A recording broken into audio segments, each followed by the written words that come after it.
well, sometimes we get hiccups, but it's not like last year I ended up just talking to myself the whole time and had to just put up the replays because we couldn't figure it out.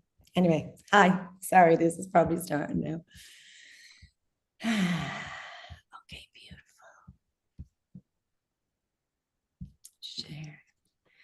Hello and welcome to the Rise of the Rebel Matriarch Summit. We are just setting up and we will be with you shortly.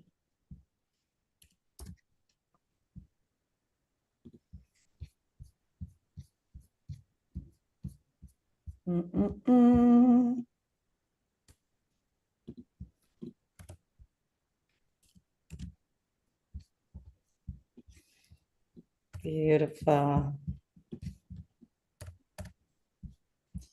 And I am going to play a song to drop us all in. As you know, my name is Saoirse, and we will be introducing our beautiful panelists soon.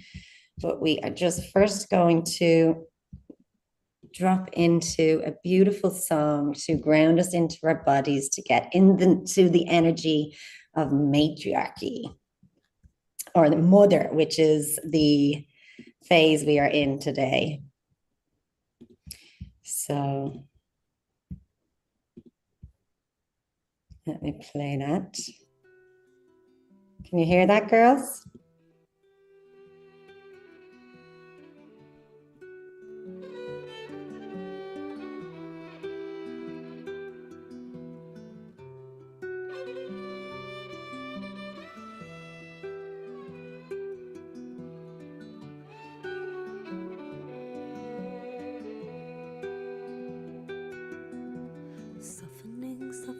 Softening all the hardness,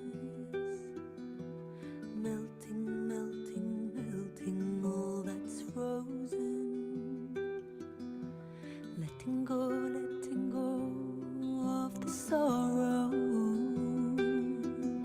dissolving into love all the shadow.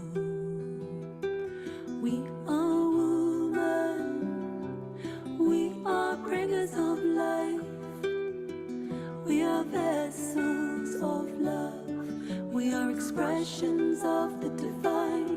We are woman, we are bringers of life, we are vessels of love, we are expressions of the divine. Sister, hold my hand, you are stronger than you know. We are opening to love, we are learning how to grow. We hear the call, we are returning, we remember. We are like the rose, we are stronger than we know. We are like the rose, we are stronger than we know.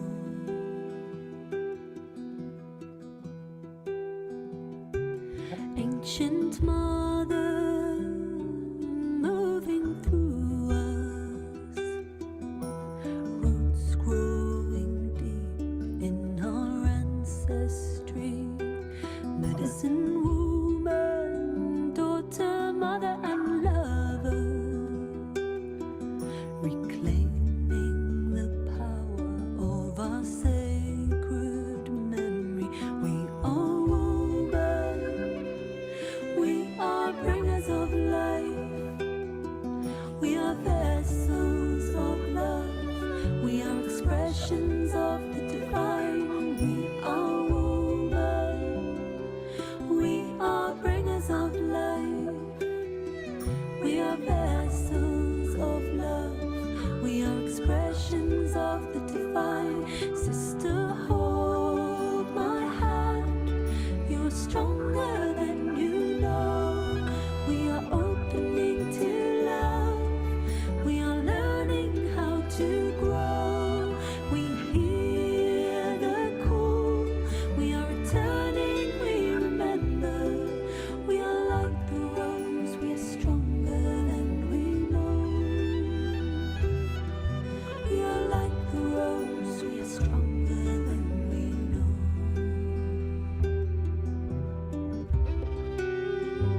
Beautiful.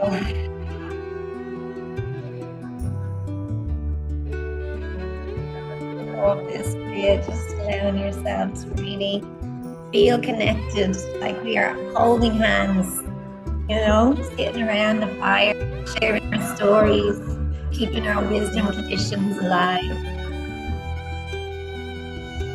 Sisters holding hands in the circle we are held. Sisters holding hands Sing with me. in the circle we are strong. Sisters holding hands in the circle we remember. Sisters holding hands in the circle we belong. Sisters holding hands in the circle we are held. Sisters holding hands in the circle we are strong. Sisters holding hands in the circle we remember. Sisters holding hands in the circle we belong. We are like the rose, we are stronger than we know. We are like the rose, we are stronger than we know. We are like the rose, we are stronger than we know. We are like the rose, we are stronger than we know. So beautiful. Thank you, girls, for holding my hand and for being a stand for the rebel ma and the rebel matriarch within you. And thank you for finding the time today to sit in circle, no matter where we are, no matter, what kind of seas or land masses or mountains or missions are between us. We are in a circle. And we are here to share our medicine, to share our wisdom. So welcome to day 2 of the Rebel Matriarch the Rise of the Rebel Matriarch Leadership Summit. And today I'm very excited to welcome the Rebel Ma Collective, some of my incredible authors who have shared their stories, their hearts, their hope within the pages of Rebel Ma books throughout the 3 books. I'm glad to say that you've all contributed in some way. And today we are talking about birthing hope in a burning world. So today with me, I have Aimèe O'Neill, who is a visionary guide for our times, blending her work as an international retreat facilitator, mattress sense expert, embodied transformation and trauma recovery specialist, and a sacred rites of passage celebrant. With more than 2 decades of experience in global event facilitation and personal transformation, she creates spaces that catalyze profound change. And I can definitely agree with that. And our beautiful Hannah Mama-Skye is a healer, a channel, and a guide devoted to the deep feminine, a witch, a poet, and a retreat leader. She holds sacred space for transformation through ceremony, storytelling, and presence. Her voice carries truth and vision, calling for justice, freedom, and collective awakening through her poetry for the people movements. And she's also a birth keeper trained at Diallo's midwifery school. And Maha Al Musa is the incredible Palestinian Lebanese sacred birth visionary, a mentor, and a teacher. She's the founder of Embodied Birth, which was established in 1997. And she's also the creator of Belly Dance Birth and the award-winning author of Dance of the Womb, a pioneering guide exploring the physical, emotional, and spiritual benefits of belly dance during pregnancy and labor. So she's a natural birth and breastfeeding advocate and a mother of 3 who's dedicated her life to restoring birth as a sacred rite of passage. And she received the One World Birth Hero National Award in Australia, where she continues to mentor mothers and birth professionals worldwide in reclaiming embodied sovereign birth. So we are in good company here. And I am the founder of the Rebel Ma Collective and the Rise of the Rebel Matriarch Summit. For those of you who don't know me, I'm on a mission to, shape a new era of matriarchal leadership from the roots up, and to help us all to, wild women of the diaspora, wild women of the world, to remember the sound of the drum, remember where we came from, and remember what we are fucking here for. So that is my honor to have you all here today and to jam on this really important topic. And I'd love to maybe just start with, Maha, a little bit about, this is all around leading with devotion rather than leading with despair. And I'd love to hear, in moments when the world feels like it's collapsing around us, what anchors you to devotion, to life, and to leadership, and to continuously stepping into your calling when you maybe, the world is trying to make you stay silent. Well, welcome everyone. Thank you for having me. Being a woman of Palestinian origin, what has been happening culturally to my ancestry has been happening for 80 years. So this burning is not new to me, nor new to my Palestinian roots and my Lebanese roots. And in fact, today I was saying to someone, I'm looking at the news, Palestinian, Lebanese, Palestine, Lebanon, Kuwait, where I was born. All my life, I've never heard any positive news around my cultural roots. So I've carried this for a long time. And I think now at 63 years of age, post-menopause, I have come to a place of knowing that it is truth that only will anchor us. Not a truth that is illusionary, but a truth that is real. And it is a truth that comes from within our womb wisdom and our experience as women. And the devotion that I have had to birth work for the last 30 years has been unwavering through thick and thin, through all the difficulties that life has shown me on a personal level and a global level. And what has kept me anchored is knowing that my child is your child and your child is my child. What I'm seeing in the birthing world that has made it such a difficulty for me over the last few years especially is people arguing over sides. There are no sides when mothers and babies are at stake. This is the universal wisdom of the matriarch, to stand in solidarity with all mothers, regardless of where you come from. This is the universal law of womb wisdom.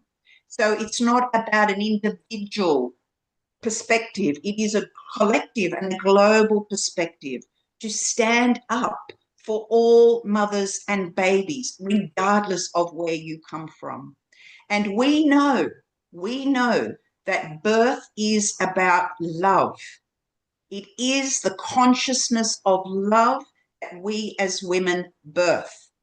And what we have now is women birthing through channels of fear, no longer love channels. And this is where we are fragmented and things are breaking down and we are robbing women. That to me is also the burning, the robbing women. So in our sacred rage, the flip side of that is our contemplation. You cannot have sacred rage without contemplation. So we must, as you are doing here, bring together the elders, the mothers, and the maidens, because at the moment we are all segregated and separate. And this is what I see the Rebel Ma as being, is pulling those threads together so we all stand with that universal law of love consciousness. And then we all sip from that tree of knowledge and that fountain of truth that we all stand strong within. That's what keeps me going. When I meet women like you, I say, I am no longer alone. I'm not alone, but we have to come together as a collective. We cannot do this individually anymore because the world is burning. And hope is the flower of the collective truth. And that is why I respect you so much, Saoirse, because you're bringing us together in this powerful place. Yeah? And so it is in action that we make a difference. It is in our action. So when all those those spears are coming at you, can you stand and be devoted to your truth? Not when everything is going for you, but when everything is going against you. Women, mothers, That is when I want to see you standing up in your truth. When everybody hates you, when everyone turns against you, when people don't like you, yeah, when you're ostracized and thrown to the side, yeah, can you stand in your truth? That is what the matriarch asks of us. Not when we're being liked and loved, but when we are being thrown to the side. That to me is the strength of the matriarch and the crone as well. So that's what I wanted to say. Yeah. Absolutely. I love that. And it does take a lot of, work in terms of deconditioning the good girl and the good mother and all of this stuff that we have been programmed to believe is true about motherhood. Like, be quiet, be tame, be kind, but never be fierce, never be furious, never be fucking revolutionary, because then that's just a difficult woman, but that's what the fire that is going to change the world. And all revolutions, all change has come only from women actually burning with like this fire inside to really, really do whatever it takes to change the world. So thank you for reminding us of that sacred rage and how it does initiate and as the catalyst of change, and it's something we need to learn to channel, which we might talk about again later on in the panel. But thank you very much, Maha, for that. And we'll go to you, Aimèe. You're next on my screen in terms of, in moments when the world feels like it's collapsing around us, what anchors you to your devotion to life, to love, to leadership? So much of what Maha just said feels like she just scripted my entire life for the last 10 years. And it's that fearlessness to be seen as fierce and rooted, and that you don't give a fuck as to the projection of motherhood, the kindness, the softness, everything that we are to mother our children. We're not here to mother grown-ass men. We're not here to mother grown-ass adults. We're here to mother the next generation. And that means standing in our power. It's not soft. It's not flowy. It's the mothering has elements of softness. But just like the jaguar or the lioness, you are there to protect your tribe. And that's where mothers need to stand together. And there is too much fragmentation in some aspects of the mothering community where there's this predisposition that we have to show up in certain ways. And if we don't show up in certain ways, like curated social media feeds, then we are judged or we're shunned or we're ostracized because we're not following the mainstream narrative, and there's so much corruption in that as well. The whole bounce back culture, as we all know, is just insane.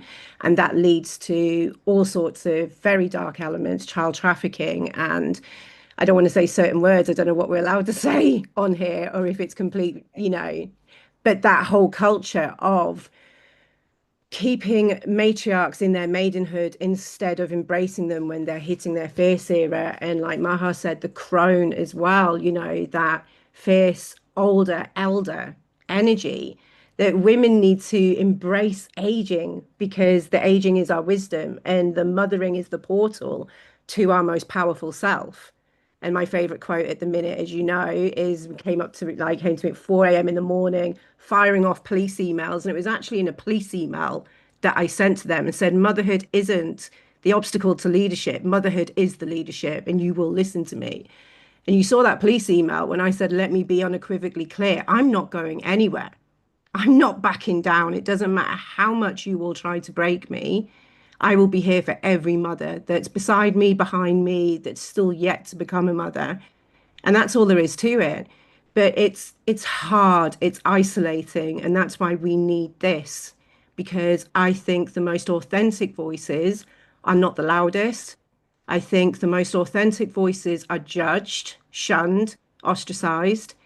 I called out very diplomatically for me, quite a large influencer about a week ago. I don't know if you saw it. And my comment went viral. And I've had so many messages from women, and I didn't call her out aggressively. She was selling marketing to mothers through such a privileged lens of your children are not the excuse for you not succeeding. She was assuming that all mothers have child support, childcare, the village. You know, she's some multi-millionaire that was telling mothers that mothering their children was keeping them in their victimhood rather than in their empowerment. So, you know, very articulately, I was like, literally just said, you are assuming that mothers have and just bullet pointed safety, stability, the village, you know, a voice to be seen, to be heard, to be recognized, to be held. Majority of mothers I work with, and most of the women I know, are not in that position. They are not mothering from a case of any form of privilege. And everyone's looks different, but everyone is struggling at the minute. So to say that a mother is not a multimillionaire because she's using her mothering as an excuse to be a victim was so inverted. Yet everyone couldn't find the words until I just nailed it. And it was nailing it with the basics of what it actually means to turn up at the minute. And she private messaged me and she was like, I totally see where you're coming from. I'm really sorry. I'm going to remove it. She hasn't removed it, but I must have had over 70 something messages from other mums thanking me for just putting that out there. So it goes to show that the women that are potentially held at the moment in terms of respect, reverence in the mainstream are not the right women to be leading what it means to be matriarchal at the moment, because they're leading from commercialism, they're leading from ego. You know, they've got work to do themselves. It's not about being a multimillionaire mother. It's about turning up together to mother together. So, and it's everywhere. So that's why we need these panels. That's why we need what you're doing. That's why we need voices like Maha and Hannah there, and myself and yourself, Saoirse, of course, that aren't afraid to say, that's bullshit. How dare you accuse mothers of being in their victim for mothering? You know, the status of a mother is not her financial assets, you know, and we're not going to change everything if we are still stuck in patriarchal constructs, which is what all of that is, you know. So, and then, yeah, you know, I'm just balancing all sorts of mayhem at the minute as a mother and showing up. So that's why I'm so pleased to be here today and grateful for all of you, because our voices individually are powerful, but our voices together is what's changing the world, and we can all feel it. You know, the angry mother is coming through, the matriarch is coming through, but it's sacred rage. It's not displaced negative. There's no such thing as negative anger. Anger is what we need, the fire to burn everything away so we can start the new. And it's got to be reframed in a way that new mothers are not afraid of standing in their own fire, in their own anger, because we've been so conditioned that our anger is bad. And that's the biggest lie that women have been sold. It's only when we embrace our anger and our fierceness and our rage and our grief and then come together that we can transmute that into the next layer of what it means to be matriarchy today, matriarchy now. Yeah, So, patriarchy now. That's exactly it. And yeah. you're so right, you know, and I think that's why these conversations are so important, because we can't just assume that everybody, you know, I know there's a lot of naivety out there. There's a lot of people who are still totally programmed in the patriarchal way of doing business and think that they're doing some kind of service, but actually they're rooted in extraction, they're rooted in hierarchy, they're rooted in, you know, all sorts of this authoritarian kind of ideals, and it's this boss girl era where they're building empires, but that's not what my matriarchy is. And I know the more we can have these conversations, the more we can teach people what it truly is to live like a matriarch now, to show up like a matriarch now, to like lead in a way that is devotional, you know, that is you know, life-centered and community rooted, that listens. And when you're given feedback, you know, people are going to make mistakes, but if you can listen and take that on board, that's fucking brilliant. You know, we have to celebrate that as a win, and, you know, just really invite people to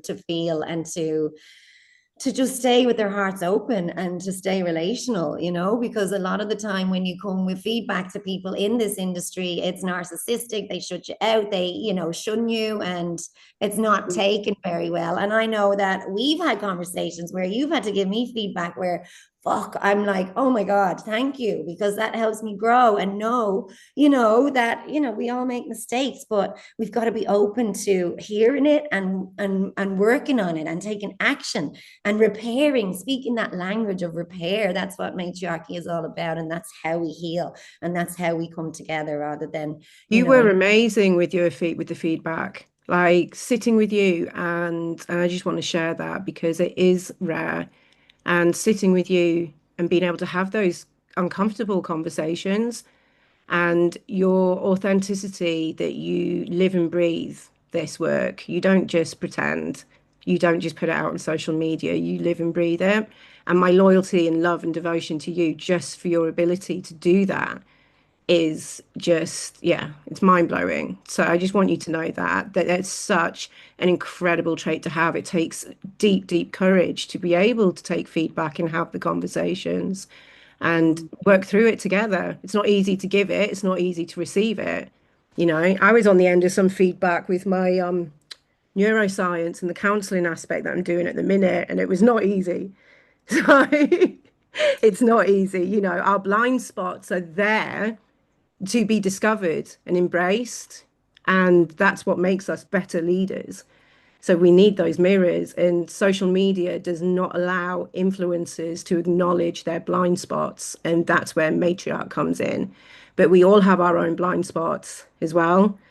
So, yeah. Perfect. And we're all learning, we're all growing, and we're all like, figuring it out. Once we do, what's it that Maya Angelou says is when you know better, you do better, do your best until you know better. And when you know better, you do better. And you're constantly faced with like learnings and triggers and teachings that, it's fascinating if you allow yourself to look at it through that lens and you allow yourself to take it and embody it and take it on board and learn from it. So yeah, thank you for that, Aimèe. Beautiful. And Hannah, Mama-Skye, my love, can you maybe tell us a little bit about what anchors you into, devotion when everything is collapsing around you on the micro or the macro level? Oh, just hearing you all speak, like it just does something to me. Like I feel a heat and a fire, and like my heart goes, and I want to cry, and just like being in the space with you and hearing you all, it just, yeah, ignites such a fire inside of me, and just resonating with like every truthful, authentic word that you all share. And it's just like, yes, yes, yes, just to everything that you're saying and sharing. And it's what an honor to be in this space with you all, and just knowing that it's in how we mother that it's gonna change the world. It's in how we mother, and like mother in the matriarchal sense, not the patriarchal sense, like in how we birth. Like for me, I had lived a life, or I talk about her as this sort of like princess trapped in a castle, and that had been in abusive relationships, and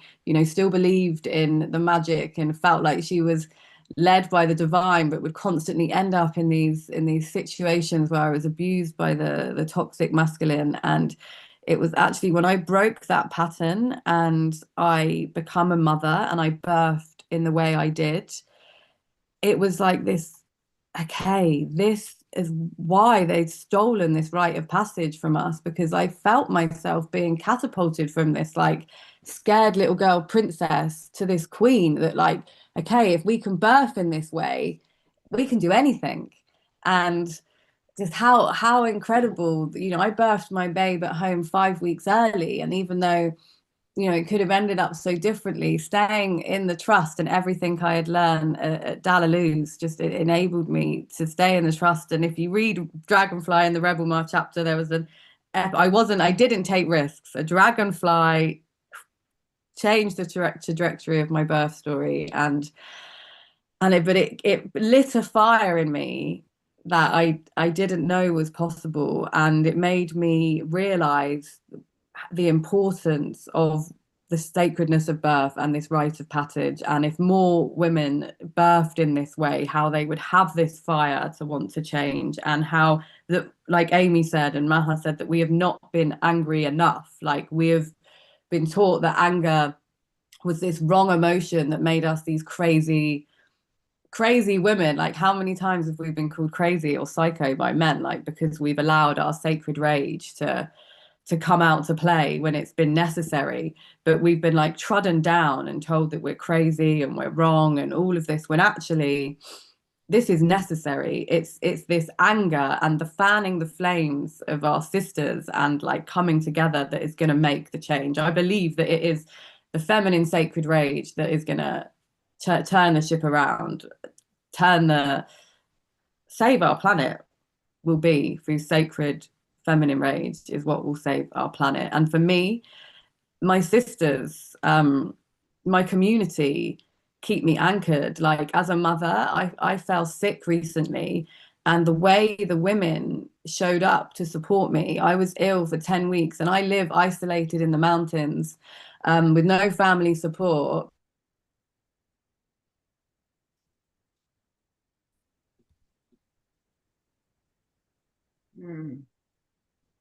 Hannah's paused. Is everybody else or just? No, I think it's No, just Saoirse.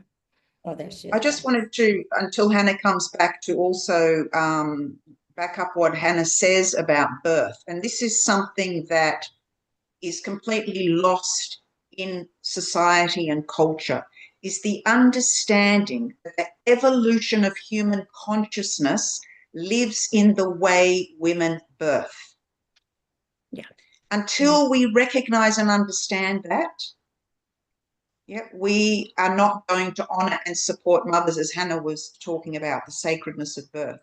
So when we understand that the evolution of our human consciousness is encapsulated in the way we birth, that is the medicine. That is what the world needs. And when we birth that way, it's an embodied experience, a realization of, my God, we've all been fooled. As I said before, we've all been robbed. I was just saying, Hannah, when you were talking about the transformation that birth gives us, is that evolution of consciousness. So I just wanted to share that. You've come back. No, thank you. Oh my God, guys, I had a power cut. Like, what?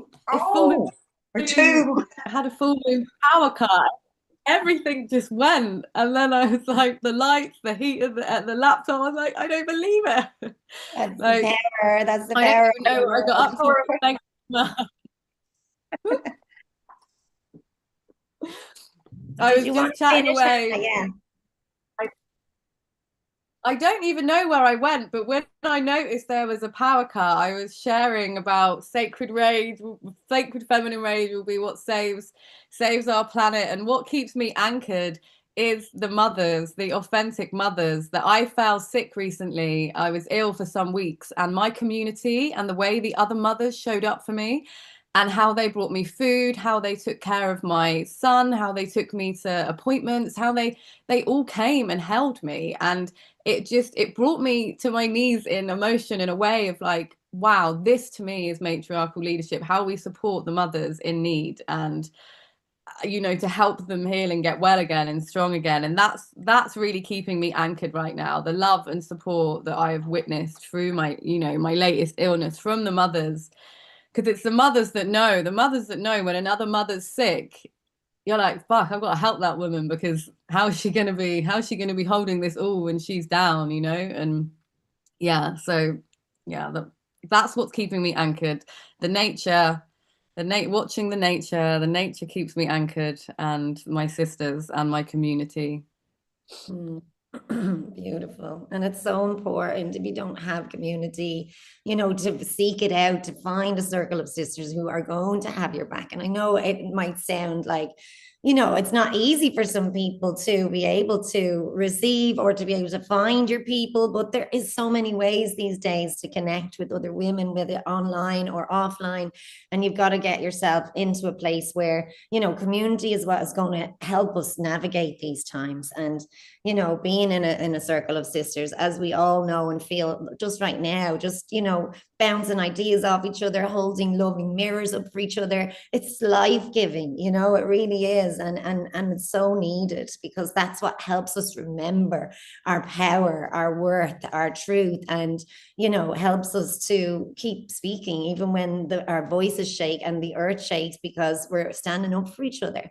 And that was a huge part of me reclaiming birth as a rite of passage. When I had my babies, it was like this, it shattered the illusion, that anyone else knows better than me. And this is the problem with women these days.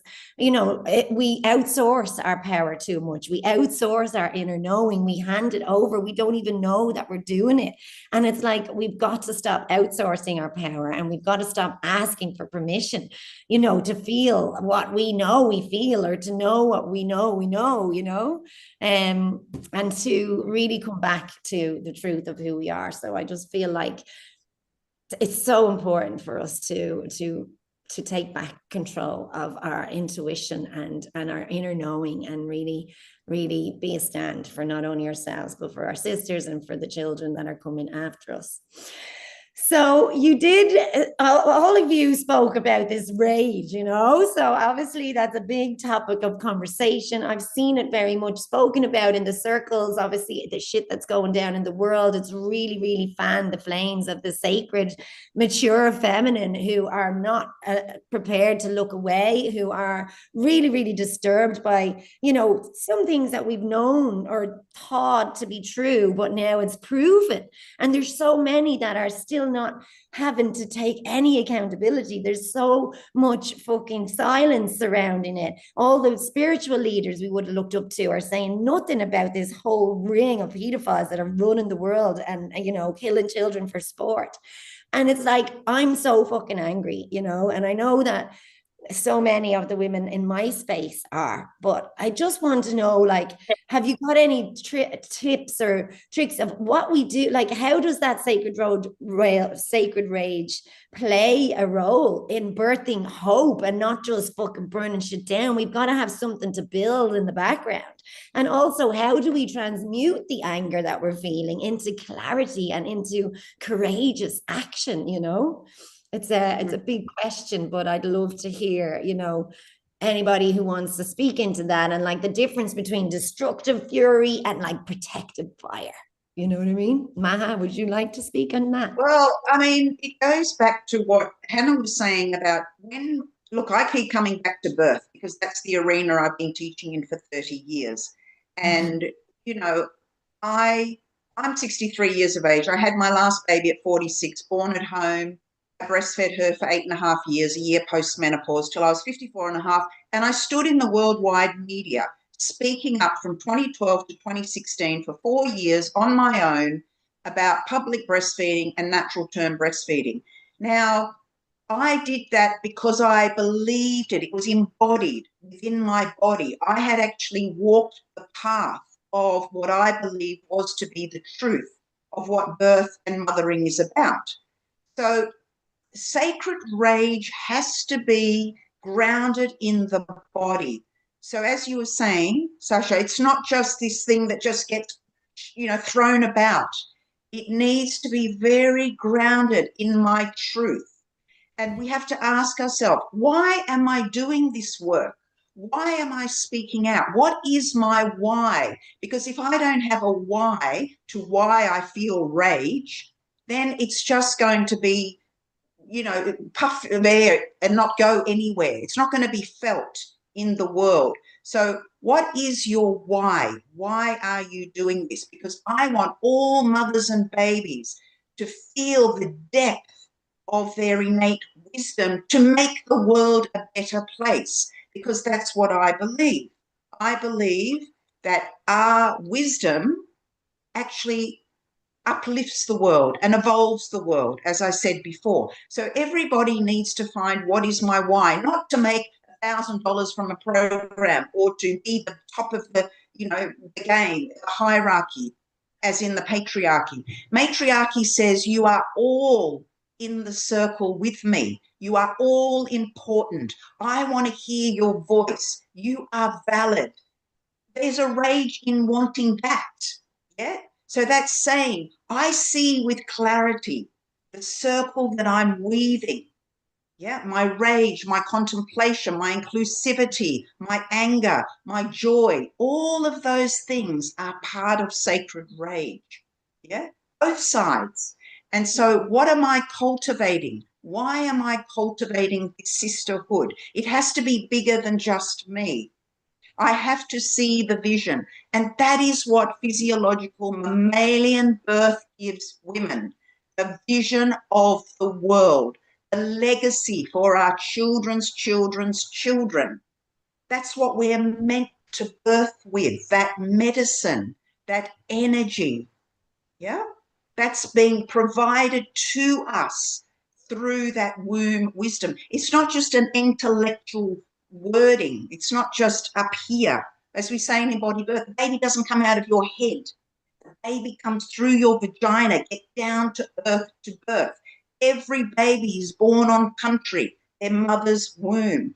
What is your vision? Why do you have this vision? Why do you want to make the world a better place? Yeah, you have a position as a mother in the new world that we are creating. Do not let somebody take that vision from you. So we have to create, as mothers, when we go into the birthing portal, we have to create the foundations of knowing on an embodied level, what is this journey I am on? What am I going to do with this journey? I gift it to myself, my child, my family, my community, but I gift it to the world because I want the world to know what love looks and feels like from an embodied, empathetic, compassionate place. And they are the children that I am birthing and gifting to the world through that vision, through that embodiment. Yeah. So a lot of these birth education and people talking, it's all up here, but we've got to bring it down, down, down into every woman's vision. And then all those visions are part of the puzzle that get gifted. That is the work that I do, is really bringing women home to the why, because that is the only way things are going to change. And as you said, Sasha, don't give your power away. What is my power? When we say to women, don't give your power away, a woman wonders. She's never felt power. What is my power? What does power even mean? We never use the word empowered in embodied birth. I don't empower anybody. I don't carry your power. You do. I hope that I create conditions to inspire you to find the power that lives within you. But I don't have your power. You are internally resourced with that power. So when we lay the foundations of that power as birth preparation, that is what gives women the strength to say, and I say this in embodied birth, there are 9 women that the system, 9 words that the system does not like. And those 9 words are, I know what I am doing as a mother. I know what I'm doing. Oh, you're not allowed to know what you're doing. I know what I'm doing. Now, it doesn't have to be said in a rage. It's said and embodied through the heart, through the womb. I feel it. I'm listening to my baby. I'm focused on what is this journey mean to me. And I know what I'm doing. Thank you for your assistance. If I need your help, I have a voice I can ask. Yeah, but I know what I'm doing. I know what I'm here for. That is what embodied birth teaches us. And if every woman could walk that path with great strength, that's where the world will change. And I've walked my talk. I birthed at home at 46. I breastfed for 8.5 years. I stood where all the spears were coming at me. No one was standing beside me in 2012. I was on television. I was on Discovery Channel. I was in magazines because I believed it. I knew my why. That's what's important in that sacred rage. Why? Why? Yes, yes, so powerful, really. And truly coming back to your why always. And something that you said there that I'd love to explore with Aimèe and Hannah you know, you said that how you mother then is a gift, is your gift to the world. And I know Aimee and Hannah both have boys, and I'd love to hear, you know, we've spoken about what women need to do, what women get to do in terms of reclaiming their power. But how are you raising your boys in a way that is completely helping them to grow up in a world and know a world where they can lead in a way that isn't the patriarchal way? You know, I'd love to hear a little bit about, you know, your the way you mother and how you're using that to impact change in the world, because I know that you're both just such beautiful mothers to your baby boys. I can, something that springs to mind with Mama-Skye is that he's always known about mummy's sacred bleed and mummy's sacred blood. That from young, I would always tell him that my blood was coming, and I would even show him. And I know for some that, again, I was found, this was, you know, to outer people might have found this strange, but I wanted him to see what comes from my womb when I bleed.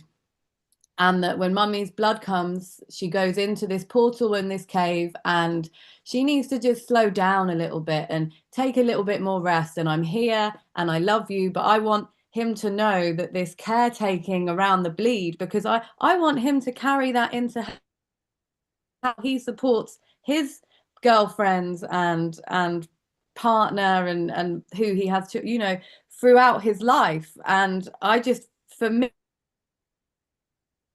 passage for women, like we didn't even know how to like support ourselves as women, like, and especially like the boys and the men. I remember the taunting and the actual, like, you know, I feel very passionate about the patriarchal tower, like plugging us up with like a toxic tampon. I wrote about this a lot. And so for me, like my boy knowing the sacredness of our bleed is such a huge part of his upbringing, and he will always know when it's coming, when I'm bleeding. He's seen the blood. I talk to him about it. I teach him about it. And for me, that's just one way of him seeing and witnessing the feminine from young, that he will know and carry with him, so that one day, I hope when he has a love, that when her bleed is coming, that he gets her a hot water bottle, that he makes her a cacao, that he, you know, he sets her up a safe space and lets her drop into that bleed and the power of that bleed. And that's just one way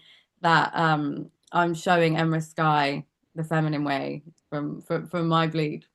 Beautiful. I love that. Yeah, they need to learn about our cycles and our seasons and that, and what we need in that time. You know, it's so important for them to understand that and to pay reverence and respect to that, because I know I'm trying to educate the men of this world around that. But if we can get them when they're young, then happy days, they know it. And you know, that's beautiful. Thank you. Aimee, what would you say in terms of how you're, I guess, raising your baby boy to meet this world with resilience and compassion and honor and reverence for the feminine?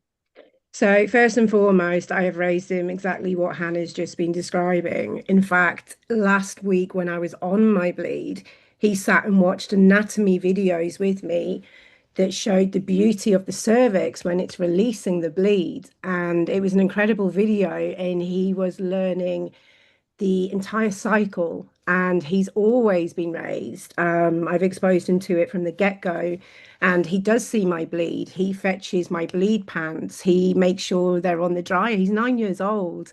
You know, he knows when my bleed's due, and he's beautiful. And it is exactly like Hannah said, where he lives with a single mum, and he's fiercely protective over me.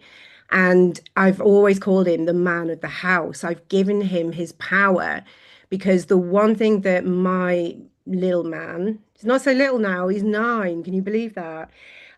Is exposed to is the horrendousness of violence and police corruption and legal failures that I have been subjected to. So it started to distort his perception of men, that all men were bad. And I couldn't allow that, because his self-worth needs to be so empowered and so rooted that he understands that it's this beautiful balance between the two. So, as well as exposing him and nurturing him in the ways of what a woman who is free and completely embodied in being fully woman and mother and powerful, is to teach him that he needs to be powerful as well, and powerful in the right ways. And the films that we watch and the documentaries that we watch and the things that we do, and he's home educated. And I tell you not, like, the group that we are in for home ed is predominantly female. There's a couple of boys, but all the girls worship him from 5 years old to 15 years old. They adore him because he's the protector. But he's not the protector in a way that he's burdened with it. He chooses to protect, he chooses to show up. And he teaches the other boys. There was a teenager that spoke to his sister like crap at home, Aimèe, and Albert, no fear at all. And this kid was twice the age. And he was like, "Excuse me, mate, you shouldn't be talking to your sister like that." And there was this like learning moment. And it's that proudness, but also it's release and control. And this is the hardest thing when you are an empowered mother and we are raising the next generation to dismantle the patriarchy as we know it, but without ostracizing the divine masculine that we need to rise with us.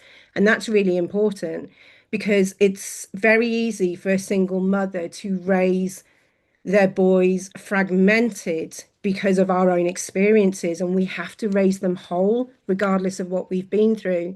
So for me, 3 times a week, he has extracurricular, this is really important, classes with male role models. He has his karate, and I went through 3 different karate teachers to find the right one who was an embodied masculine, who was fatherly, who had traits that I wanted my son to be around. His swimming instructor, a big, kind, giant bear that gets in the pool with them. So he was very different traits. But again, I wanted him exposed to that. And then his squash coach, who there he is crawling through the back. And his squash coach, who's very kind and funny and lively. And I make sure that he has exposure to those 3 men. I pay for that as a single mother every single week because we have to raise them embracing the feminine, protective of the feminine, but we also have to raise them where being a man is powerful, where being a man is kind, where all the right traits to show up. And that's where it's really important. There has to be this balance because, as we all know, when I go into refuge, I work with a lot, well, they're all single mums, of course they are. They wouldn't be in refuge unless they were not single mums. And it's really hard to teach them whenever they've gone a bit too far down that way, that we have to still have faith in the men that we are raising. Yes, we may not have faith in the system anymore. We do not have faith in the patriarchal construct, but we have to have faith in the boys that we are raising into men. And that means bringing them up where they are whole, where being a man isn't something that's wrong with them, where being a man is the opportunity within them to be the best version of themselves. And that's what's missing from a lot of feminist talks, and that's why matriarchy is so important, because matriarchy trumps any form of feminism, because matriarchy is the embodiment of all aspects, the dark, the shadow, the feminine side, the divine masculine side.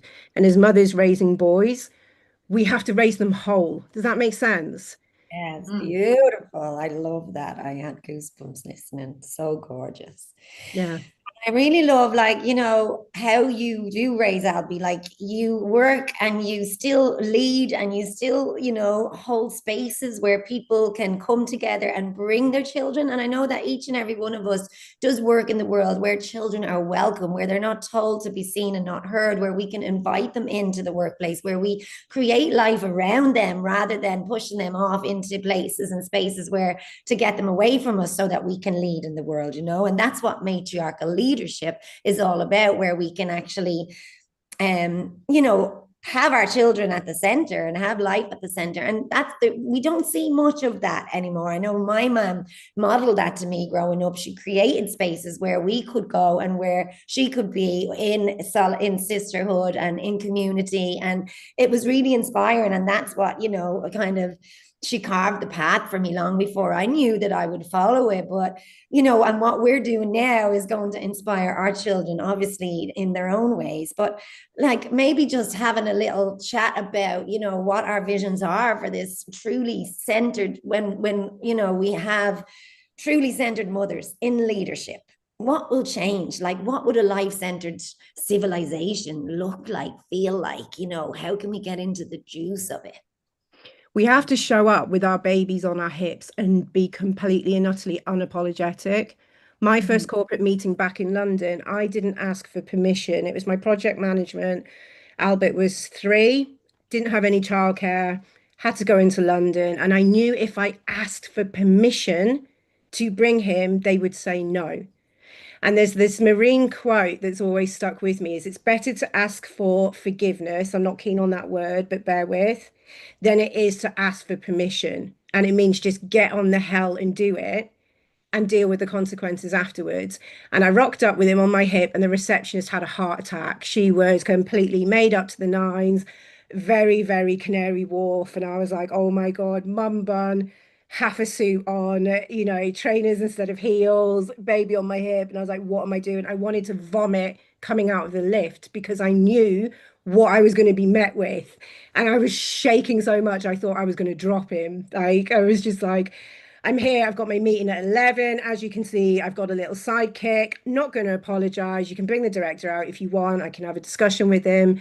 But you need me and I need to be in that meeting. And she was like, oh, we don't have kids on the premises, insurance and all this stuff. So anyway, she rang through for the director and I heard him laugh. He said, oh, Amy's here, but she's got a baby with her, as if it was the most alien thing for a mother to turn up with a baby on her hip, And he was brilliant. He just went, yeah, sure, let her in, because he's a dad and I'd worked with him for years. And he knew me turning up meant that I had no childcare. So I was lucky in the sense that it was a client that had known me for a long time, but it was still a gamble. There were other directors in that meeting. It could have gone horribly wrong. And it was hilarious. Albie got spoiled rotten, got played with in the office. I was in the meeting. And he was just afterwards, he was like, you're amazing. He said, you didn't even ask for permission. And I said the Marine quote and he just laughed and he said, that's you all over, Amy. Do not ever lose that. And he admitted as a director and a father of 5, he had never had to take a single sick day in his life because his wife covered everything at home. So he was one of the good ones that was like, he'd never even had to think about childcare. He never had to think about sick days. Didn't even occur to him until I turned up, and he even offered me a job, but I was like, I'm not aligned with this anymore. I cannot explain to you how much becoming this little dude's mum has shifted me, And he was like, if you ever change your mind, we're here, He said, I don't know if we can do crash, but let's give it a go. And that's the thing, is that we don't give men the opportunity to support us if we ask for permission. We have to just show up as mothers with our babies on our hips, with the whole harem of children, just that everyone just show up as you are. That old adage, like, come the fuck as you are and don't apologize for it. Because the only way matriarchy is if we show up as mothers. We're not matriarchy if we show up as businesswomen without our children or our families or our community. We're just women playing a part. So, and then, with the retreat center, I've point blank refused to have it any other way than retreats and families and mothers with their children come to the retreats with their children. And that my facilitators, as you know, can all come with their families. And there is a family hub. I do not expect any of my mothers to facilitate as if they're not mothers. They facilitate as mothers and women. And that's the embodiment of it. We're women and we're mothers. We're not just mothers, and I hate that term, but we're not just women. We are, you've evolved. You can't bounce back. You can only grow forward. It's that simple. And if we don't hold their space for that, then we're pretending, we're not actually showing up and doing it. But I do really believe that, in response to your original question, Saoirse, is that we have to give, and this is painful for me, what I've been through. We have to give men the chance to rise up beside us. Not all men, but we have to give the good men a chance to rise up beside us and hold the space with us, not alienate them, not be matriarchy instead of patriarchy. Patriarchy doesn't serve any of the good men either. We have to give the whole community a chance to rise up together. So it means leading the way. It means completely and utterly obliterating any man that stands in our way, that tries to dictate what it means to be a mother, to birth, to show up, any of it. But it also means allowing that space for those seedlings of the new male to come through with us. Yeah. Sister. Yeah, for sure. And it is important to bring us all together to facilitate the healing of the sacred masculine and the sacred feminine, so we can be in divine sacred union, to keep using that word, but like, it is so important for us to rise together and for us to learn together and grow together. And yeah, thank you for that. Beautiful. Maha, do you have anything you would add in terms of, what would a life-centered civilization look like? Well, I'm listening to Aimèe just with a great deal of interest in what Amy's saying, because I've come through a different community pathway when I've had my children. My kids are 17, 26 and 29, and I birthed in the mid-90s when I lived in a place which still exists, Byron Bay in Australia, and it was a very big community place where mothers and fathers and kids ran around naked, and we were all free and eating organic food and breastfeeding with our breasts out, etc.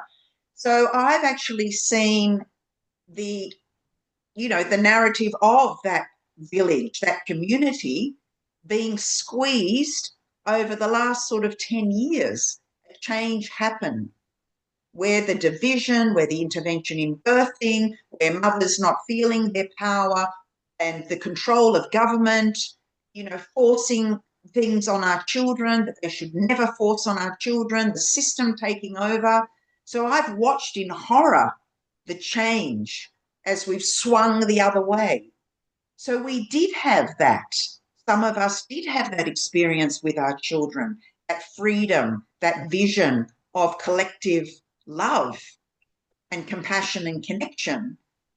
So this modern day has created huge division, mothers fighting against each other, the breastfeeding and the bottle feeding and the natural birth and the cesarean, and everything is to divide and conquer so the system can rule over us. That's what's actually happened. And as Aimèe said, bringing the baby, wonderful. That's what when I first did my belly dance birth classes in Byron Bay in 1997, my son was 6 months of age. He was on my hip. I was dancing and calling in the women. So, so you have that in your blood and in your bones. The women now know that something's not right. What are we doing? This isn't the truth of what the matriarch looks and feels like with her children.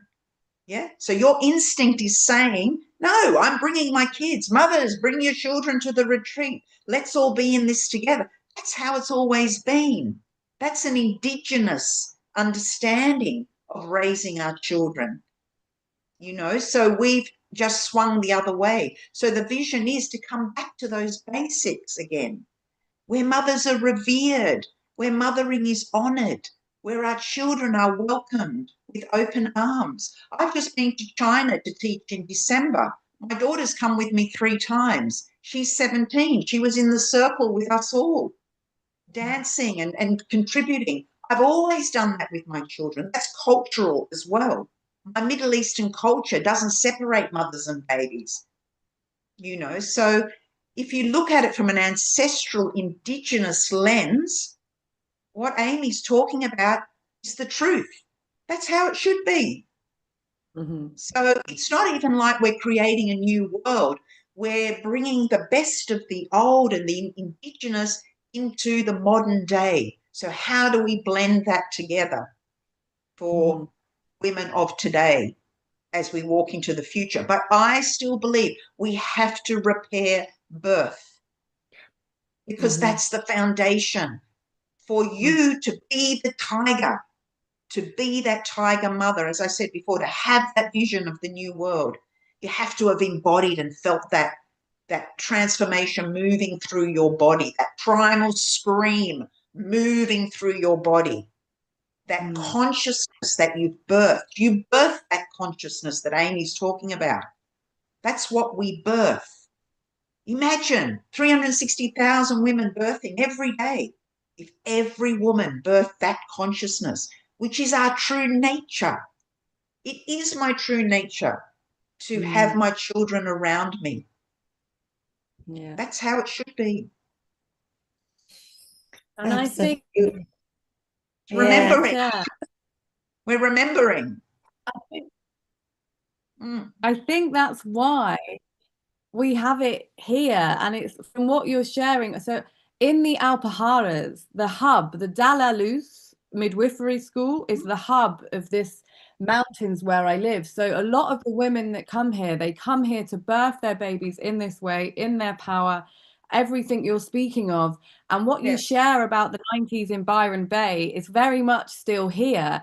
And I think what I should have said earlier, like that support I got through my sickness, I don't think I would have got had I been in the UK. And that's not saying there's not amazing people there or I don't have good friends there.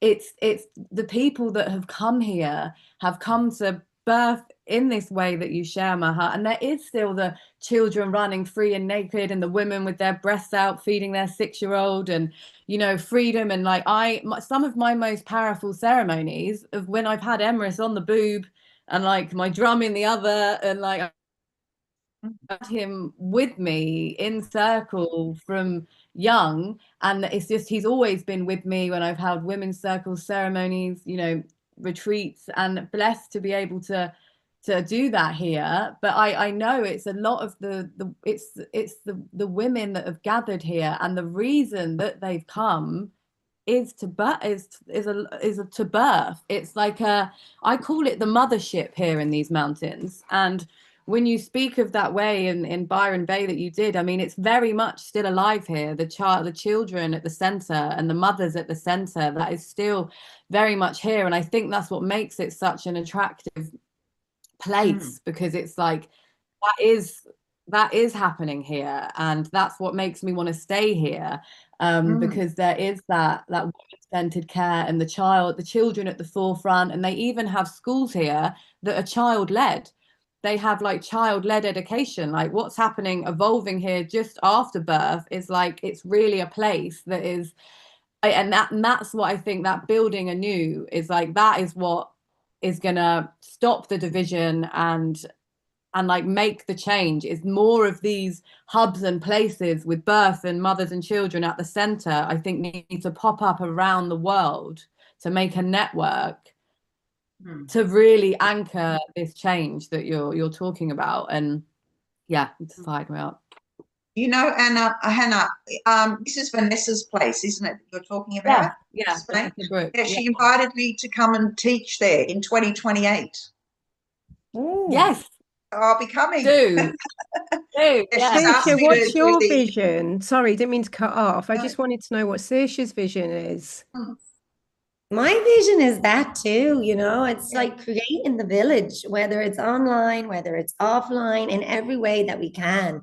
We've got to create these spaces where we can, as you said, remember how it used to be. In the beginning, it was the mothers, you know, and like, the fact is, we were always matriarchal. This is what I've been learning so much about through this summit and through my work over the past few years.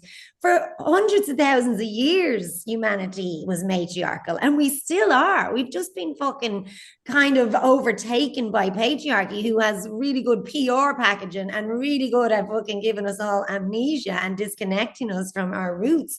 But, you know, we can remember. And by bringing families together, by bringing people and women together with their children too, to heal. Like I've got a vision for here. I'm living in Bali now at the minute, in Indonesia, which is just such a beautiful place to be. And there's so many mothers here who are living in a different kind of way. They've chosen to move from their countries of origin for in want and search of a better life, where they can have autonomy, where they can like live sovereignly, you know, where they can make their own choices for their children, whether it's unschooling, whether it's world schooling, whether it's, you know, working on their own stuff and going to somewhere where they can afford to live in order to be able to go all in on their dreams without the fear and the heaviness of the Groundhog Day and the weight of the world. And I've struggled, you know, in a sense, moving away from my country of origin, which I love so much, and my people I love so much, but I've been gone 20 years from there.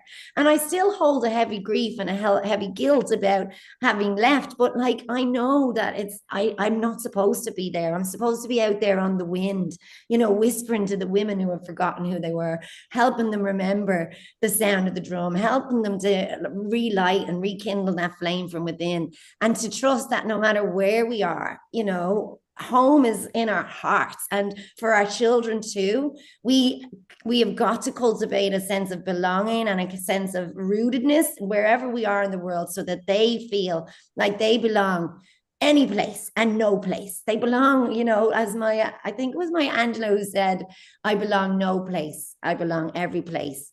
You know, the price is high, but the reward is great, in terms of we don't belong to just one place. And I want to create a community and a sense of belonging no matter where we are, but invite everybody in, not just, I want to make it accessible for people to be able to come and co-work together and co-create together and heal together and feel together. And the kids can also be entertained and have fun and learn and grow together. You know, it's like, I just want to have hubs all over the world where we can go and bring our families and just fucking continue to hold this vision and work on ourselves and create the spaces that are going to change the world, you know? So yeah, that's my vision.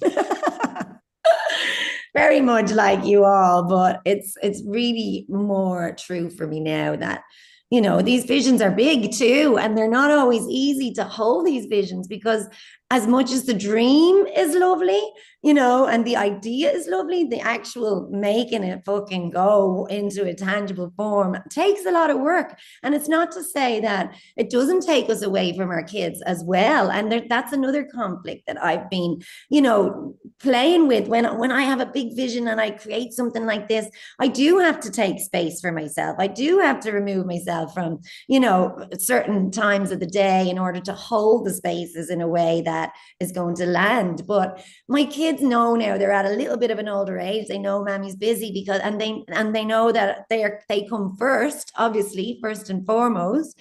But, you know, I think they feel too that when I'm in the middle of something big, that like I'm excited by it. It's life-giving to me, you know, it inspires me, and it makes me want to be a better mammy too to them, because I'm like, I can't be showing up here talking about matriarchy and then snapping at them and, you know, not showing up for them in a way.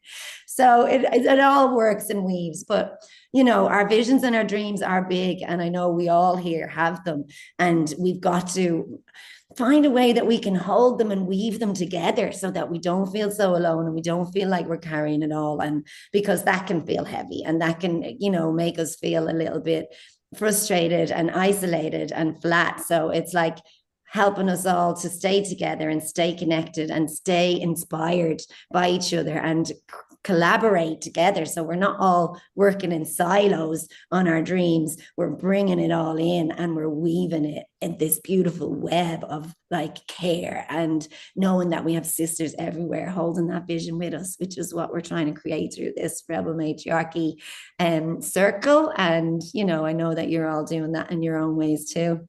And if anyone has any ideas about how we do that, please do, you know, let me know, speak into that, whatever I've shared. And also, you know, as we close, talk about what's in your womb right now. You know, what is it that you're hoping to birth next? I want to hear more about how we can support you in whatever that you're doing too.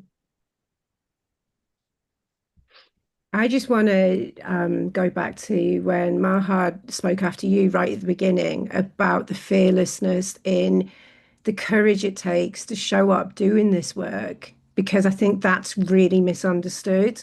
And you're right about us not doing it in silos, but the reality of doing this work is not what Instagram and social media looks like. And that fearlessness of being willing to be misunderstood, being willing to be disliked is horrible when you are leading with your heart and your womb and your courage and your conviction, and you are triggering other women because you are this mirror of change and this catalyst and this fire. You know, it's really important that the recognition of this space that you're creating, Saoirse, and what you're putting out there is needed, because it is incredibly isolating and lonely and hard, and it shouldn't be. It shouldn't be. And that when you ask us about what we're creating next, the same to you is what's going next with Rebel Ma, what's coming next with Rebel Ma, because I don't think you realize how much of a bridge you are for all of us out there doing this work. And then you bring us together to remind us why we're doing this and that we're not on our own, because it is hard, it's difficult, and at times it's soul destroying, because it's a purpose. It's not something we choose to do. There's days where I would love to have a 9 to 5 and have no responsibility and accountability. And it's awful admitting that, you know, I'm just like, this is so hard. Why? Why? But as Maha said, and we've all said as well at different points, when we birth, we go through a portal and we become the portal. That if we are truly awakened within ourselves when we birth, and we have these powerful women holding mirrors, again, as Maha said, that we are not the power that they see. We are simply the mirror to remind them of the power that is within them. That we need these spaces where we're coming together. We need these summits. It's all very great what we're all doing individually, but what are we doing collectively to keep that energy going, where other women and mothers online are seeing us come together, no competition, but in pure collaboration. We all do different things. We all have different causes. We all come from different segments of mothering. But what is it that we're designing, that we are curating and birthing together collectively? What is that next step?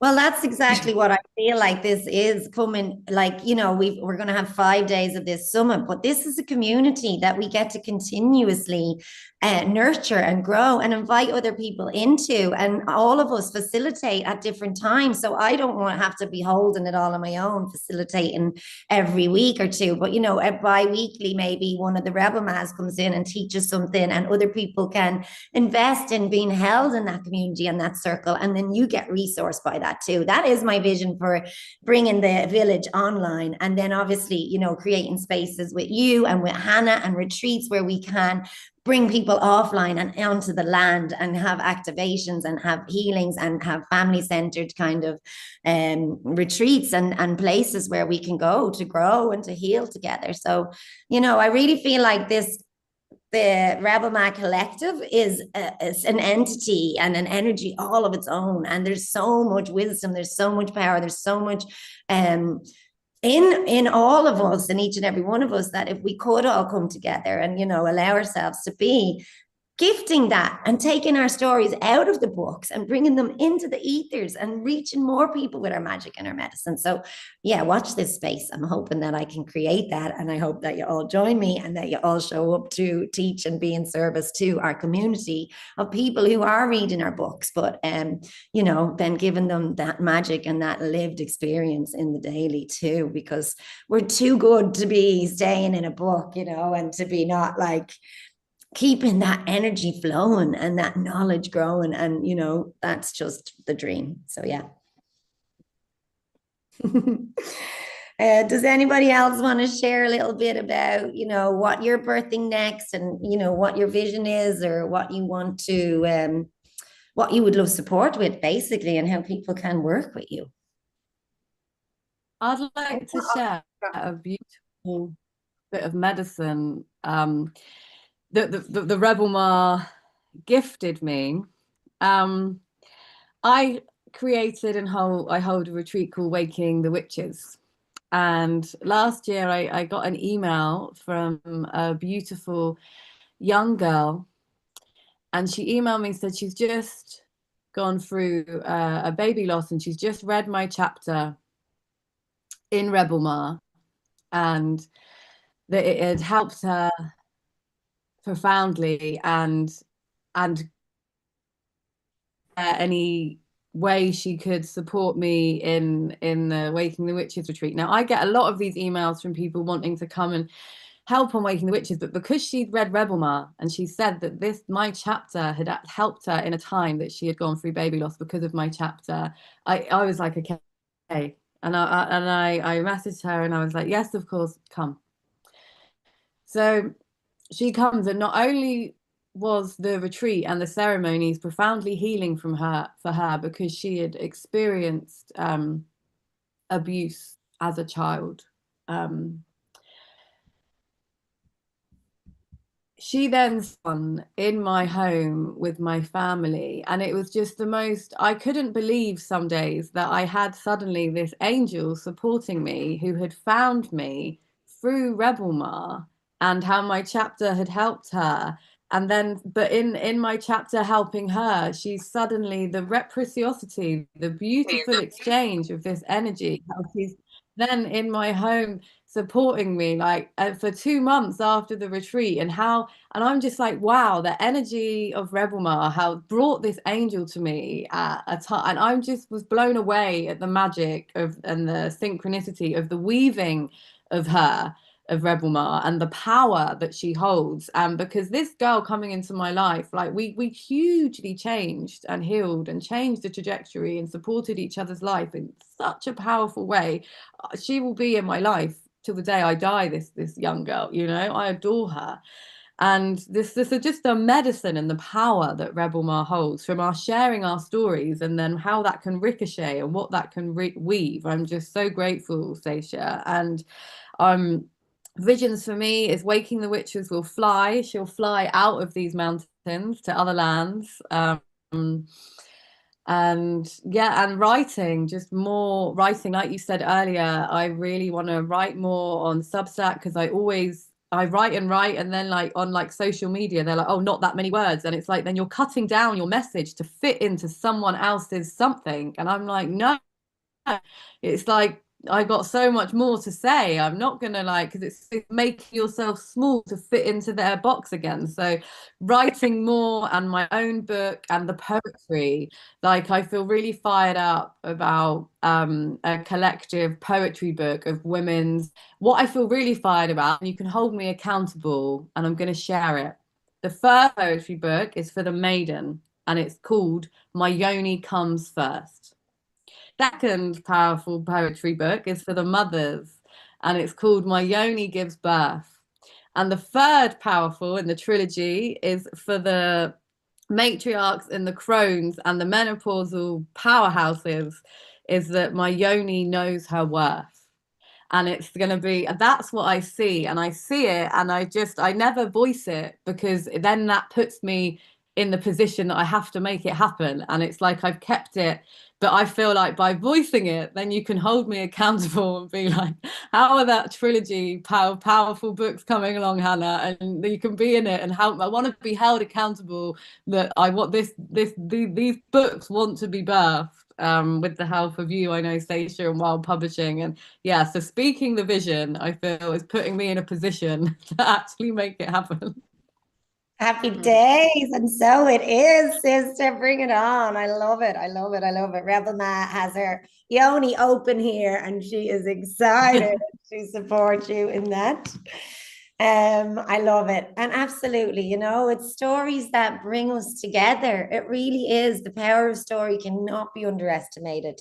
And the power of sisters holding each other and listening to our stories and witnessing us in our stories and giving ourselves, you know, the permission to fucking feel justice in our stories is so important. And breaking this silence, it shifts culture, you know, and it really is just like the medicine for these times. So thank you so much for committing to that, and let's do it.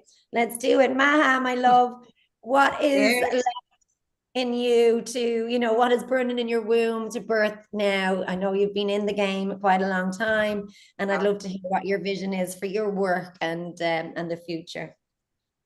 Well, I've been a free bird.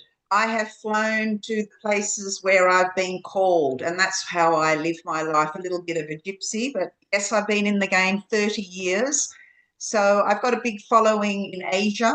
I've been to China 7 times, and I'm working on a new branding, actually, workshops, the Awakened Woman series, which I've been teaching in China. So I've got the Awakened Woman, the Awakened Menopause. I've just finished writing a workshop on that. And I've just written a 20-chapter book, The Awakened Woman Initiation, which is going to be done as a Zoom, like 20 sessions online for China. So I've been working on that. I've got my embodied birth teacher training, my last one for this year, my mentor training that I do online. I'm kind of trying to move a bit offline now and come back to in person. That's sort of what I'd like to do, because I'll be 64 in 6 months. My daughter will be 18, and I will have done 30 years of children solid, getting them through school. And now I see 2027 onward is I do not have to look at a calendar to see when I'm free and to see when, you know, when I've got time and space to go somewhere. So I'm kind of booking now to go and teach in different places. So, and I've also got about 30 teachers in Vietnam. Vietnam took on my embodied birth training and my education program. They'd never had a childbirth education program. And there are women birthing in hospitals now in Vietnam, using all the beautiful belly dance birth. The doctor's eyes are awake and open. The obstetricians have never seen births like this. Women are birthing at home. So I always had a vision when I was 7 years of age in 1969 or 1970, and I saw that girl running down the road, burnt, the Vietnamese girl, and I said, I never want to see this happen in the world. Yeah, and so for my work now to be taking off as Sacred Birth in Vietnam has been incredible, because I had this vision from a very, very young age. So basically, you know, I just go where I'm asked to go. And as I said, Hannah, I was invited in 2028 to come to Dalhousie. There's some other things happening. So I just remain open.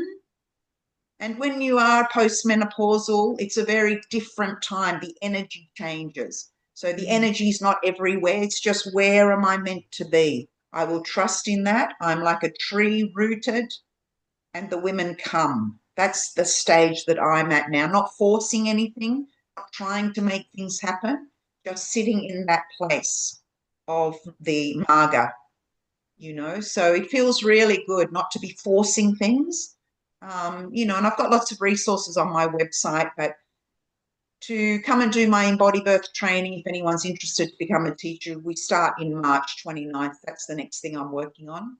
And I'm doing a workshop this weekend in the Central Coast near Sydney, an in-person workshop, embodied birth. So lots of things happening. But yeah, just always just trust. And this is what I would say to everyone, just trust that it will come. Yeah, just stay on the path. If it's meant to be, your vision will be, without forcing, because you do go through stages where you're boom, boom, boom, going, and then there's nothing. And you think, oh, what's happening now? There's nobody, nothing. And we get into a panic. Just sit in that, and then the next thing will open naturally. That's kind of how it goes. It's like the fountain. It will come. If it's meant to be, it's been many times over my 30 years where I've thought, that's it. I can't do this anymore. I've got 50 cents in my purse. I've got 3 kids to feed. What am I going to do? And then I get an email or someone contacts me, and it's like, oh my God, incredible, you know? Or I get asked to talk at a conference or something. So just stay with your vision and stay in that allowance without forcing things. Let it be. That would be my advice. Yeah. I love that. And it's difficult to do when you do have mouths to Yes. feed, you know, and when you do have like a life to live, and you have to stop yourself from going into scarcity, from feeling like you need to prove your worth and push and rush and strive. And, you know, there's like, we forget what feminine leadership is all about. It's not about like constantly putting out things in order to, you know, we're not, what is, I said it in my poem the other day, we are not like machines of momentum. We are seasons wrapped in skin, you know, and we've got to honor those cyclical parts of ourselves and the cyclical nature. You know, when we move through winter, we get to slow down and we get to listen deeply, and then we get to kind of sprout open with the spring again, with a spring in our step. So yeah, beautiful reminders. Thank you so much, Maha. And Aimee, quickly, you asked me what I was birthing, but what are you birthing, babe? I'd love to hear from you. A lot this year, a lot. Obviously, the retreat site is pretty much good to go. Just the last paperwork bits, planning permission, in retrospect, because the landowner is a handful at times, likes to build things and then get planning permission in retrospect. Again, it's better to ask for forgiveness than it is to ask for permission. So there's that. There's my Aufgos sauna master training, where I am bringing sauna rituals for mothers around the world. So I complete my final training June the 8th. And then I am globally certified as a world master at the highest level. And we hold ritual and ceremony in the saunas and the bathhouses, and we bring the ancient ways, again, like we were talking about, the ancient ways of gathering together in heat, connected to the earth, in ritual together, in ceremony. And I'll be the only facilitator trained to that level that they know of that will be specializing in bringing the women together as mothers, new mothers, matriarchs, the crones, all of those seasons wrapped in skin. I love that, Saoirse. So I'm doing that, and I'm off to Finland, Iceland, and Sweden. So doing that, yeah. And then I'm representing the UK in the championships in Ireland, in Galgamore and Antrim. I know, no one knows yet, so I'm just like putting that out there. What is that? Jesus Christ, how do you find time to do all this while That's because also I've been, it's, I've been working on all of that behind the scenes for like 18 months. And this is what people see, isn't it? It's like the retreat site has been 3 years of heartbreak and slog, but they'll just see the launch and think, oh, she just did that. And it's like, you have no idea of the pain, sweat and tears that has gone into that. And the same with the sauna as well, quite literally pain, sweat and tears, becoming because it's taken about 300 hours of conditioning to be able to hold ceremony, because you go into a sweat lodge and everyone else is sitting and relaxing. When you're holding that space, you're working in those conditions. So it's been very humbling. Yeah, it's been very humbling. So all of that launches. And then my mother's membership, which we're talking about behind the scenes and stuff, that's been going incognito, just making things more public. But I needed to be in a space, which this year is, where I could kind of launch things more publicly rather than keeping them quiet and contained and close. So yeah, it's a big year. It'll be good. well, let's fucking open the floodgates and let the people come, build it and they will come, as they say. But yes, I will put the links to everybody's, Instagrams and websites below. And please reach out to us, anybody watching from anywhere in the world, tag us on Instagram. Let us know what is landing for you. Let us know what was activated in you. And I'm just inviting you all to watch this space for the Rebel Ma community that's going to come after this, and also a Matriarchy Now book, which I feel is happening next, where women, we can all write our stories about how we live like matriarchs now, and how we can create this blueprint, I guess, and the architecture of this new world that we all dream of, because it is possible. Did you just announce a new book? I kind of did. Did you? Did you just announce a new book, just casually? Hang on. Back up. Every time I've asked you, you've been like unsure. Did you just launch a new book? She wants to come through now. I can't. That's amazing. Rebel Ma, not me. So get your stories ready. We're going for round 4. Oh, Saoirse, that's incredible news. That is amazing. I love the way she just snuck that in there, didn't she? Just closing up. It's only when I come back together with you all that I remember what we're fucking here for. Like, you can forget sometimes, but obviously Rebel Ma remembers and she calls us all forward. So yeah, watch this space for some info on that too. Amazing. We're in. Awesome, awesome. Well, listen, thank you so much for taking the time. You know, really, really beautiful wisdom shared. I'm so, so honored to know you, to dance with you on this journey through life, and to be able to call on you, you know, my Tua, my tribe in all corners of the globe who are flying this Rebel Ma flag. And please, for anybody watching, if you haven't already bought our book, Rebel Ma, Leading in the Time of the Feminine, Women's Stories of Revolution, is our latest iteration, and it is fucking full power. Maha wrote the most amazing foreword. Aimèe and Hannah contributed really powerful stories about their journeys. And yeah, we'd love to know if, again, what lands for you by reading those. And if you want to be a part of the Rebel Ma Collective, reach out, because there's space for everybody on our circle. All right. Thank you so much for tuning in. Thank you, everybody, for watching, and we will see you again tomorrow for the Wild Woman. We've got a big, big day coming.